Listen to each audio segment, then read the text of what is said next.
السلام عليكم ورحمة الله وبركاته. ازيكم عاملين ايه؟ يا رب تكونوا بألف خير. النهارده جايلكم فيديو جديد وروتين جديد، اتمنى ان يعجبكم.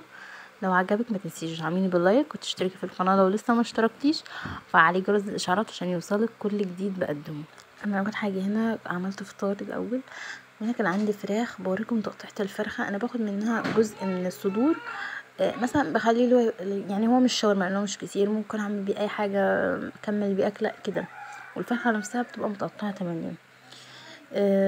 ده تقطيعتي، يعني كل واحد حر عشان دي حاجه طبعا تخص كل واحد وكده، بس يعني انا شايفه ان هي كتوفير وكده وحلوه والله، يعني التقطيع يعني كويسه. هنا كنت بوريكم ان انا جبت بابريكا ذي نوعها حلوه وريحتها قويه جدا. الكيس كان عامل اصلا 5 جنيه، فكان حلو جدا. فالمهم هنا كنت هعمل تتبيله للفراخ كده سريعه. حطيت طماطم وبصل وهحط فلفل اخضر، مكانش عندي زبادي.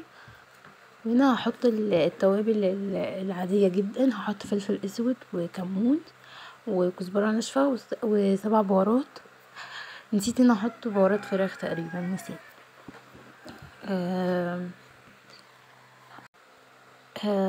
يعني تتبيله، اللي هي تتبيله بسيطه، اللي هي تتبيله شوي عادي. وحتى حطيت منها على الجزء اللي انا واخداه مقطعاه تقطيعه شاورما، عشان ما اعملش تتبيلات كتيره. الفتره دي بعتمد ان انا اعمل تتبيلات اقتصاديه وفي نفس الوقت تنفع لكل حاجه. وحطيت كمان حبه صويا صوص، ده اساسي عندي بالنسبه لي بصراحه.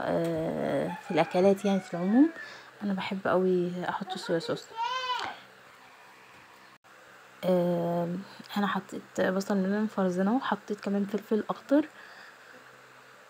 وهضرب حطيت كمان حبه خل، وهضرب بقى كل الكلام ده كده مع بعضيه. انا تقريبا كنت بجيب خل او حاجه يعني اخدته عشان هضربه.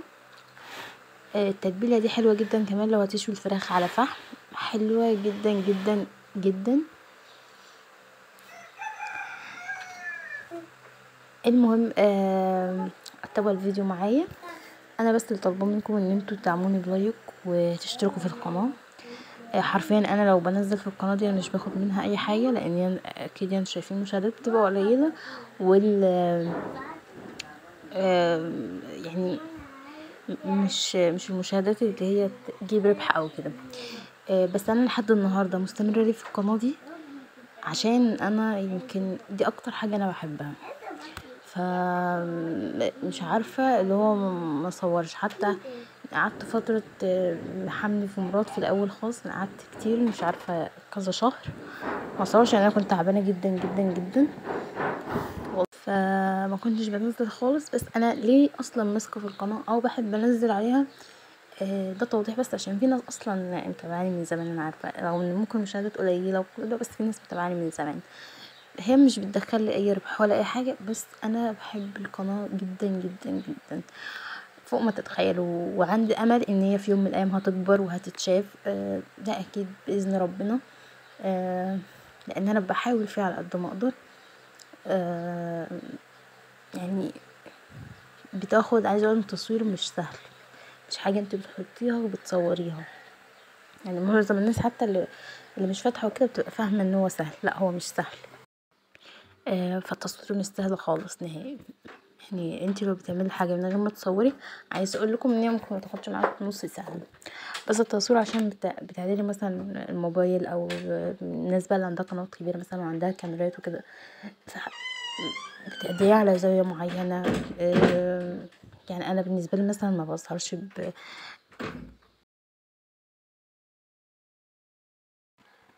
بظهرش بوشي.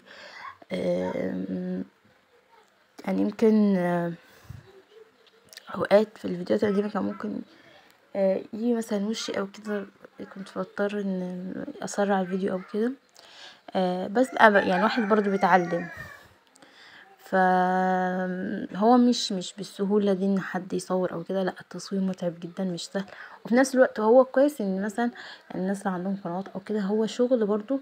ده بتكلم عن القنوات الكبيره، او القنوات مثلا اللي يعني المشاهدات عندها كويسه، فبيجي لها بالتالي دخل، فبالنسبه لها ده شغل. شغل كويس جدا. انا بتكلم برضو على القنوات المحترمه، ملناش دعوه باي قناه تانية. دخل من البيت وفي نفس الوقت حاجه كويسه، ما فيهاش اي تجاوز، ما فيش اي حاجه. انت من بيتك بتصوري حاجات معينه بتفيدي بيها غيرك، لا اكتر ولا اقل، او بتشاركي مع حد، مع الناس حياتك، اللي هو نتعلم من بعض. ده الهدف اصلا من الفيديو. ف ده كل يعني الحوار او كده،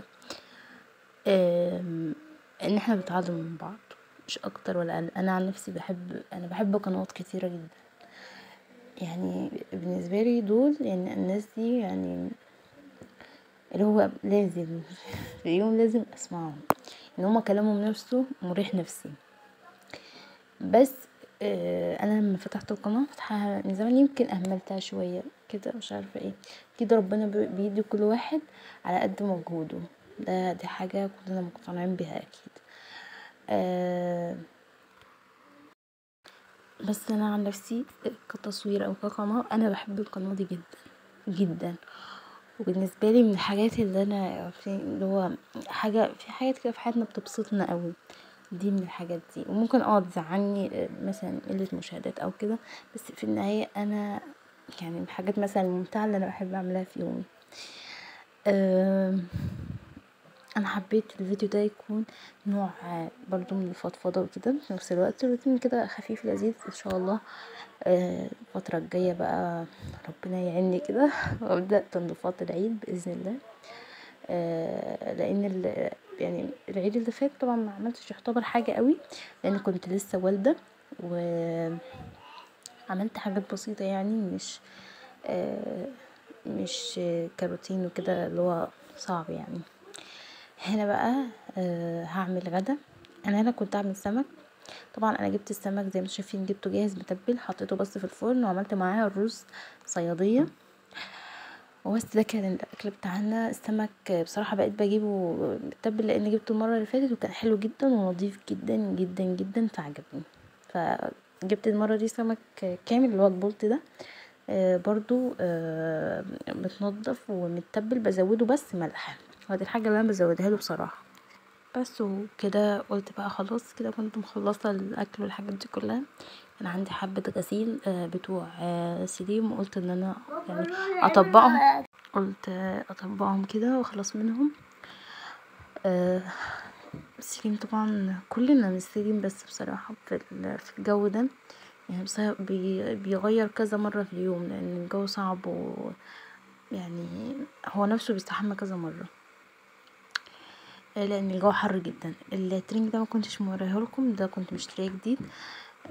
خامته حلو جدا، خامة الشورت مش قطن عادي، لا يعني الترنج ينفع خروج شوية، ينفع مثلا لو حضانة خروج، يعني حاجة اللي هو سريعة وكده، حلو جدا جدا جدا جدا. كنت جايبهوله من تقريبا، ده جبتهوله كان على العيد اللي فات، بس طبعا ما لبستهوش لان هو ملبس صيفي.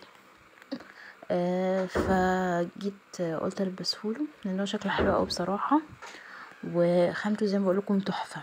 يعني الترنجات اللي هي بتبقى كده بصراحه بتبقى خامتها منها فيها، يعني خامتها بتبقى كويسه اوي، اللي هو ينفع يروح بقى بيها حضانه، مش عارفه ايه، حاجات كده بسيطه، بس خطير خطير خطير. اللوتوم دي كنت جايباها يا اما من شي ان اللي هو في ايدي ده، يا اما هاي بيبي، مش عارفه بصراحه. كنت جايباهم السنه اللي فاتت، وخامتهم برضو غسيل ولبس حرفيا تحفه. والسود دي برضو دي جايبه له منها، عشان بس الفيديو خلص، جايبه له منها الشكل ده وشكل تاني، مريحه جدا وحلوه جدا، لو لقيتوها هاتوها لاطفالكم.